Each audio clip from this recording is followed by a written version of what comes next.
There's a real problem right now for Ukraine north of Pokrovsk. In just the last few days, Russian forces have advanced nearly 20 kilometers through Ukrainian defensive positions.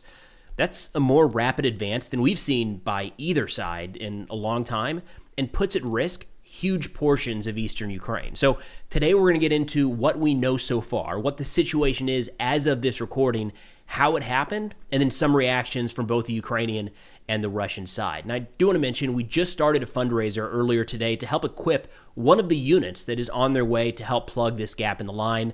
More on that later in today's video, but the link to donate is in the description below.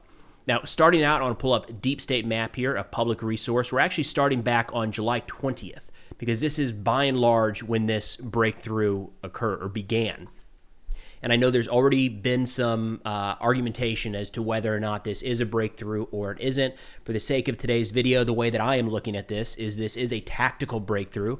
Russian forces did penetrate Ukrainian defensive positions and did push into their rear areas. Whether or not this turns into an operational breakthrough that Russia is able to exploit with, say, armored columns or large formations of infantry has yet to be seen. But just know there's going to be some arguments about that. I'm sure you'll see those in the comments section.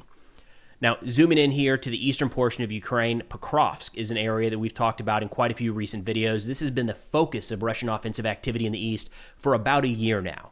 After a while of trying to take Pokrovsk head on, Russia eventually kind of went around to the east and north and around to the west. Now, this tan area here is Ukrainian-held territory. The red is Russian-held territory. The purple here on the right side of the screen is territory taken by Russia in 2014. So as you're looking at this video, on the right, Russian forces, on the left, upper left, Ukrainian forces. Now, there's a couple analysts that I'll have linked in the description below I'm leaning on pretty heavily for today's video. Plyfra over on X, as well as Clement Moline, both doing incredible work. Be sure to give them a follow if interested. Now, starting with an assessment here from Plyfra, again, beginning on July 20th, 21st. He says at Zoloty Kolodyaz, which I no doubt am mispronouncing, Russia had first contact with Ukraine's new Donbas line and its sabotage and reconnaissance groups, DRGs for short. They broke through for the first time, with Ukrainians suffering from catastrophic manpower shortages. In the long term, this might endanger all of Ukrainian-controlled Donbas. So zooming out here real quick, the area that he's talking about that quickly came under, that all of a sudden was facing Russian forces for the first time, all the way up here in the middle of the screen. Again, I'm going to butcher that pronunciation, but that is a significant distance. Just talking about the 20th, 15 kilometers already. Now, as we get into today's video, you'll see the Russian forces have pushed up even further north of that. Now, when they say the Donbas, just as a bit of a point of clarification here, that is referring to Donetsk here and Luhansk here. Russia right now controls about 99% of Luhansk. Donetsk is an area that Putin has asked for in these most recent negotiations, and that is kind of an important back piece as to why Russia might be pushing this offensive right now. Continuing with the assessment, they say the story starts on July 21st, when, according to Deep State, Russian DRGs were recorded east of Novshakov. Again, moving up a bit further north here.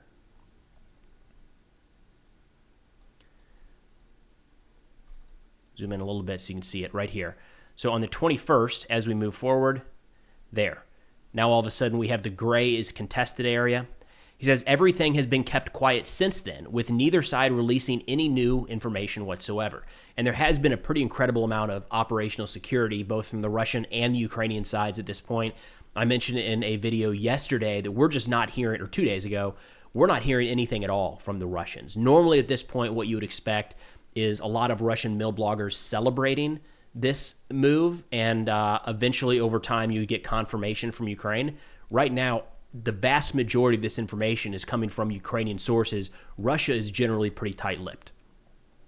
They say despite this in the dark, Russians kept creeping forward and continued to send more and more sabotage groups deeper, and eventually rendering the situation similar to what we have in Pokrovsk, where Russian sabotage groups are constantly recorded and destroyed even in the center of the city.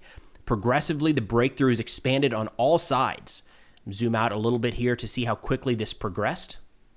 So we go from the 21st, and it wasn't massive changes, kind of jumping forward here in this specific area, until we get to about August 7th or 8th.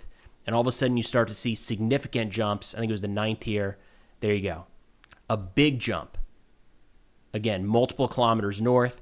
And then as of today, it's even more significant. So you see the changes here, the red being Russian-controlled territory, the gray being contested or gray zones. Now, there already is a lot of argument about whether or not Russia actually controls this, and this goes back to using these maps and arguments we've seen since the opening days of the war. I would say the best way to interpret this, based off of this map, is that there are Russian forces in these red areas. A Ukrainian soldier could not walk through this safely. That doesn't mean that it's held with a company, battalion-sized strength, or even reinforced positions. There might only be, in this entire area here, 2 or 3 Russian soldiers entirely, but they are there. So continuing on with an assessment here from Plyfra, he says, let's break down the confusion on what exactly caused these breakthroughs. He broke it down into a couple different reasons, and I think this is a pretty interesting assessment. He said, first off is catastrophic manpower shortages in the Ukrainian ranks in this sector, initiating a loop of disorganized retreat, Russian breakthroughs, lengthening the front, manpower shortage, and disorganized retreat. The lengthening of the front is something I want to show you here, and what he's talking about, thinking about the square footage that needs to be, or the linear footage, the length of this line right here that now needs to be held by Ukraine. If you go back, see how much shorter that was? So say you've got a platoon of infantry, 30 soldiers maybe. They might be able to hold that entire area, but when you bump it up to where it is now, that same platoon can only hold a small area of the front, which unfortunately, as we get more information here, it seems like maybe there weren't even whole platoons in some of these sections. But it gives Ukraine a challenge in having to defend a much larger area of the battlefield. He says there were extremely large amounts of Russian resources committed this direction, with rumors talking about upwards of 100,000 troops just in the Pokrovsk sector. Most of these resources are currently attacking 24/7, which eventually exhausts Ukrainian drone crews, forcing them to temporarily give in and give ground to the attacker. He says, notice how I replaced defenders with drone crews. Specifically, there is nobody in these positions.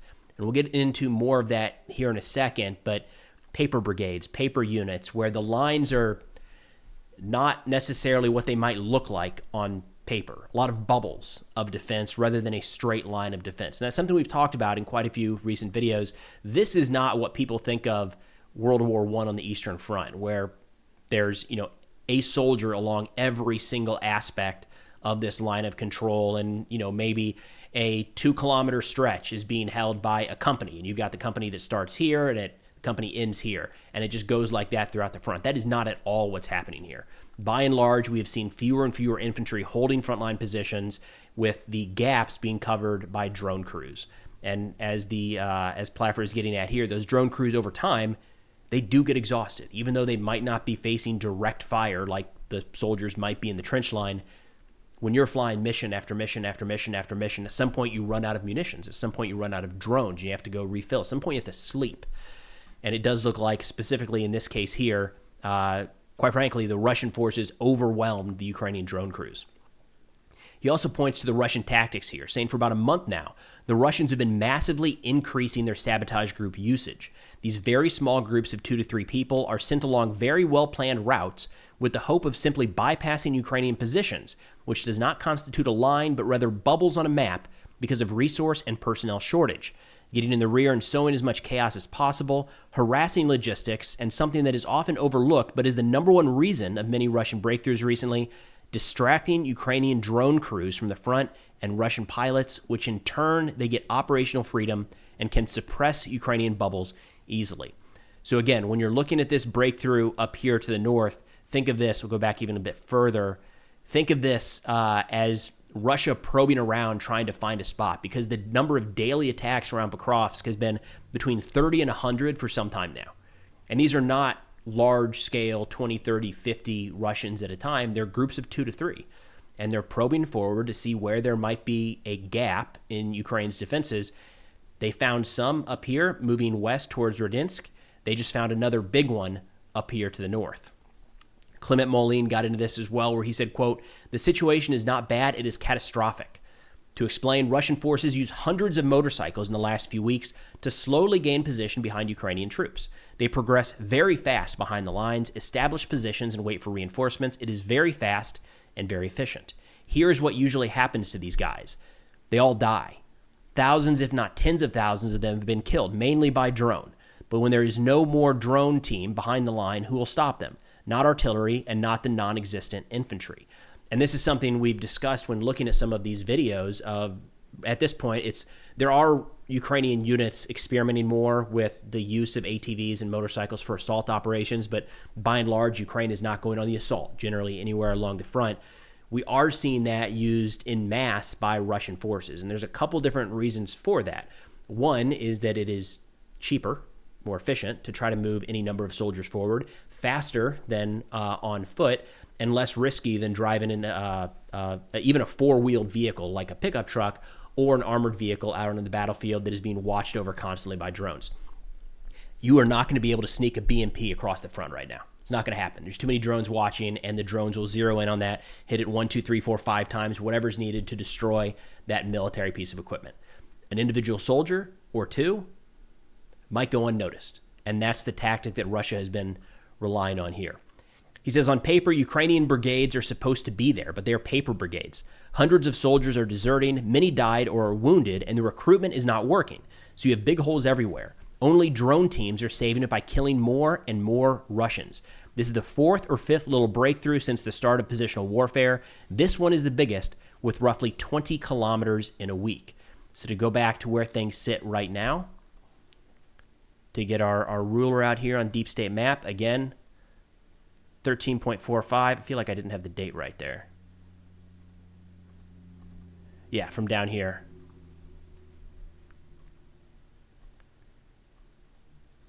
Oh, didn't get the ruler.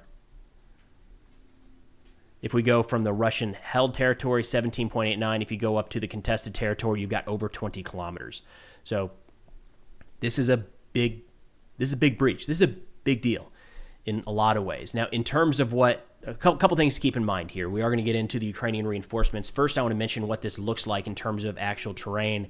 One challenge that Russia is going to have right now is you'll see when we zoom in here, they're just following kind of a creek bed in a sense, a wood line. This isn't following any major road. So Russia is going to have an issue at keeping these forces resupplied for the long term. I mentioned earlier how Ukraine now has to defend along a much wider front. So does Russia. Right now, they're very vulnerable. You would expect very vulnerable to a counterattack in some of these areas that might cut off Russian forces now a little too deep behind Ukrainian lines. It's the reason you don't normally see this kind of tactic in warfare is it's not just a matter of pushing a bunch of soldiers to the very front. Every meter they go, Russia now has to defend that to their left and right or east and west to make sure that they don't get cut off. So as they're moving forward, Russia is having to drop forces back and move additional forces up to man all of these different areas to make sure that Ukraine can't, inflict the decisive blow here on the southern portion of this advance. So Russia does have their work cut out for them, no doubt. When I was talking about an operational breakthrough, right now it looks like primarily this is all infantry, soldiers on foot, maybe some motorcycles, ATVs, things like that. They're not going to be able to go all that far. At some point, that's gonna become a problem. If Russia is able to move armored vehicles, tanks, APCs, BMPs, and the like into this pocket, then exploit it, that could turn into a real issue, bigger picture for Ukraine and across the Donbass. Now, in terms of redeployments, the information we have right now is that Ukraine has already moved the 92nd Assault Brigade from Kharkiv down to this area. They have also, it sounds like a local redeployment of the 4th National Guard, Rubizh, and then the 1st Corps of the National Guard of Ukraine, Azov, actually announced a deployment in the Pokrovsk direction just earlier today. They said, quote, "The situation remains difficult and dynamic. The enemy trying to advance in the direction suffers significant losses in personnel and equipment. The Corps units have planned and taken measures to block enemy forces in the designated area. Results will be reported later." And to talk about timing here, just today we went live on a fundraiser to provide night vision, thermals, and drones to the Azov International Battalion. So these are warriors that are part of the 12th Special Forces Brigade Azov, and it includes volunteers from around the world who stand shoulder to shoulder with the Ukrainians in battle. Now, we're working on some interviews right now with these guys about assault tactics, modern combat medicine, infiltration, and more. We'll get to that when we can, but for the time being, if you're interested and able, this is a group that could use that help immediately. So link to the full campaign that I've partnered with Zynga's Paw on. Incredible organization. They've already raised over $4 million for Ukraine. Check out their website. They do such a good job with the transparency of receiving funds and where it's going. They're awesome people over there. But details for the campaign is all in the description below, as well as the pinned comment. If interested and able, please consider donating. Now, turning over to the damage assessment of where things sit so far, again, turning over to Plyfra. He says the Dobropila-Kramatorsk road has been physically cut, according to many reports. That is this road running here. It's a little hard to see on the screen. It doesn't stand out real well. But when we get here, you can see it in the gray zone. It's at the very least contested. We'll hear Russians later say maybe, maybe not. But Ukrainian sources now are saying that that road has been severed. He said Russian sabotage groups are preparing the northern pincer for Dobropila, so moving around here to the north on the map, with multiple reliable sources saying they are already on the outskirts of Belaruski here. So, again, we're watching this rapid advance through these two prongs up north. We did see some videos last night that speculated that there might already be some of these sabotage groups in Dobropila. And right now we have analysts saying that they are on the outskirts of Belaruski. Zerske. Ah, my gosh. Pronunciations are going to be the enemy. Now, it does sound like the Russians have the ability now, or we have to be worried about the Russians possibly folding this pocket a little bit to the east as well. Konstantinivka has not been the focus of our attention for a while now. We've really been looking at Pokrovsk, but this area certainly is taking fire from multiple directions.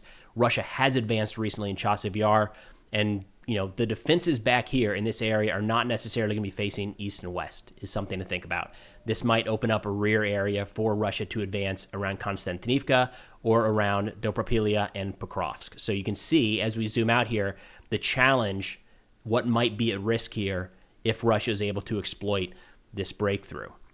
They say Russians, having breached Ukraine's first and only defensive line, have opened operational space and composed of rural areas to advance further north in the direction of Sloviansk to cut off Ukrainian-controlled Donbass. So again, kind of getting the big picture here, this is the breakthrough area. If able, Russia would certainly like to continue pushing north, maybe towards Izium, and you can see what has the potential of being caught then in the middle of this Russian pocket. Now, one key aspect here is the timing with all of this. Plyfra hit on this, and I think this is a good way of looking at it. This didn't just come out of nowhere. This is something the Russians have been working at for some time. There's a reason that this didn't happen 2 months ago, or 6 months ago, or 9 months ago.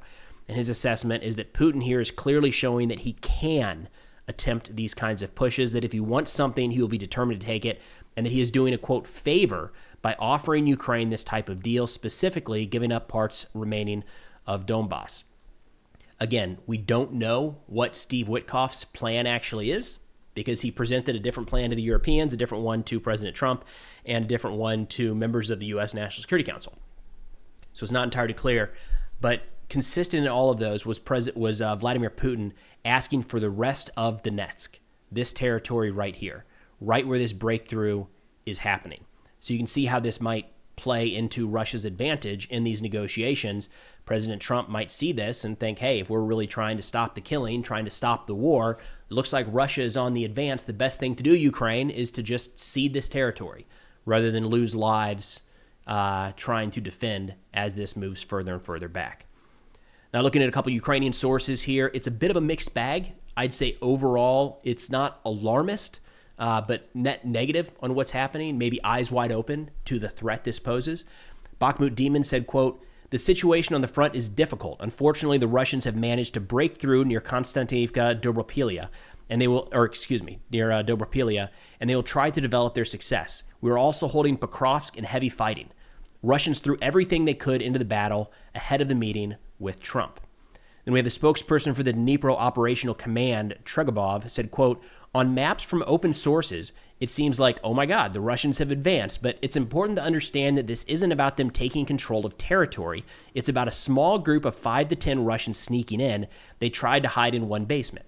So kind of playing it down. Yes, it's not good. It's also not catastrophic. His assessment is that this entire area might just be a few dozen, maybe a few hundred Russian infantry. If that's the case, over time, I would expect that Ukraine, once they stabilize these lines, they shouldn't have that much of an issue closing this pocket out and reducing all of the Russian infantry there. Either way, we do have to keep in mind that this pocket has moved substantially, which is part of the concern. Is great. If it stops now, that might be, a very lethal and dangerous but cleanup operation. There's no indication that it's stopping right now. A little more harsh with his words is the former commander of Azov, Lieutenant Colonel Krotovich, who said, quote, sent a public letter to President Zelensky, quote, "Mr. President, I sincerely don't know what exactly is being reported to you, but I'm informing you. On the Pokrovsk-Konstantinivka line, without exaggeration, it's complete chaos. And this chaos has been growing for a long time, worsening with each passing day.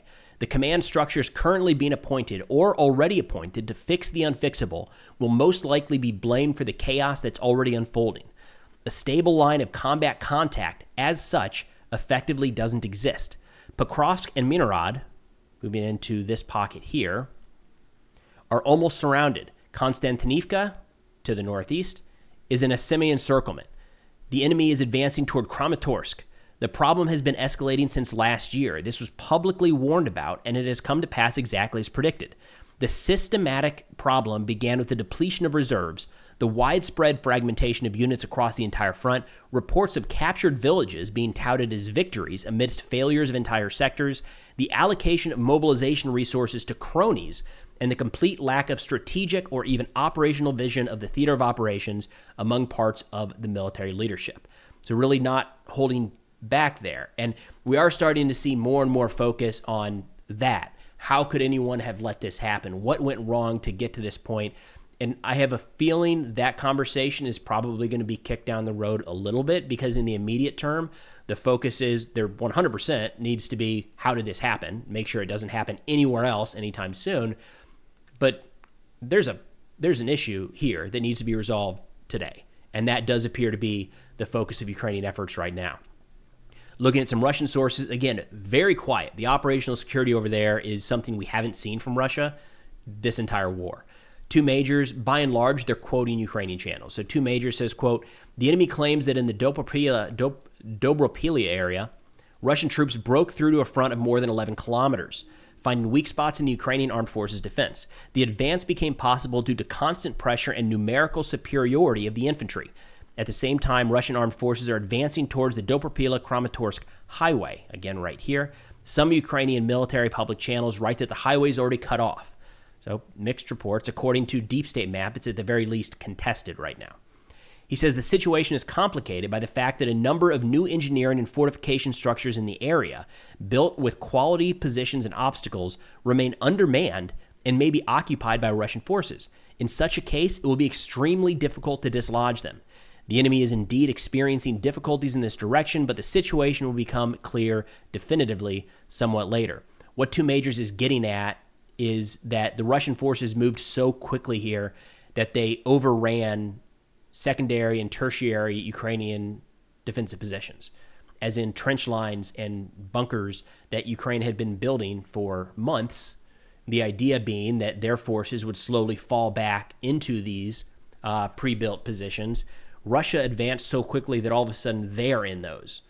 So unfortunately, in a lot of these areas, as Russia advances, they end up in new territory, and they've got to find a way to dig in, and they're very vulnerable during the moment of that attack. What two majors is getting at is that there are a lot of bunkers and trench lines that they've been able to occupy, and all of a sudden they're going to be it could be pretty difficult to dislodge these Russian infantry, more than if they were just in a tree line or a creek bed. Russian media Rybar says, "At the moment, it is too early to speak about the consolidation of our forces in the Dobropilya area. Until objective control footage appears, it is difficult to speak of a full-scale breakthrough, but there is hope that more positive news will come soon. Good luck to the units, and we are waiting for confirmations." Now, it's another key piece here is I don't really have any footage to show from this front right now. I would have overlaid plenty of that start to finish throughout today's video. It's not there. I mean, we are getting the occasional Ukrainian video like we always have of drone strikes in the immediate areas around Pokrovsk. That is pretty much unchanged. We have some footage showing Russian forces in 2s or 3s kind of wandering through portions of Pokrovsk. But in terms of the push north of Blitsky towards Dobropilia, it's like a media blackout at this point. So Russia, for their part, seems to be approaching this rather cautiously, waiting to confirm the actual location of some of their elements, the limit of their advance. Whereas on the Ukrainian side right now, they are kind of sounding the alarm. This is a problem. Need additional reinforcements pushed down there to try to close this out and clean it up. And as mentioned previously, one of the units heading down there is the International Battalion of Azov. That's a group that we just teamed up with to fundraise for thermals, night vision, and drones. If interested and able, that fundraiser will be linked in the description below. That's all we got for now. Thanks for watching, and I'll see y'all next time.